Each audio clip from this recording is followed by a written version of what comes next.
Този въпрос е най-често задаван в социалните мрежи.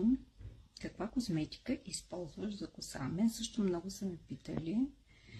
Истината е, че използвам козметика за руса коса, както всички останали.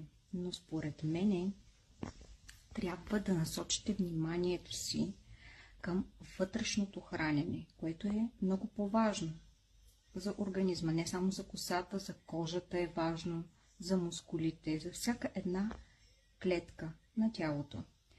Ето, например, сега аз пия протеин. Сме съставени от протеин, калций и вода.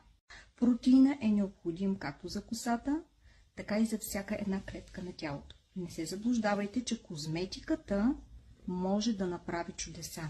Балансираното хранене и начина на живот определят как изглеждате вие, каква кожа на лицето имате, сияйна ли е, застаряваща ли е, млада ли е. Хидратирам цялото си тяло, пия до 3 литра вода на ден, обърнете внимание на храненето, пак ви казвам, балансираното хранене е много важно.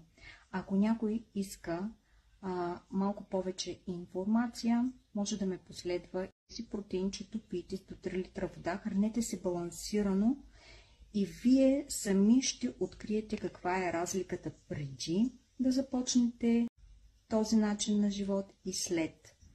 За себе си може тогава да ми споделите мнение.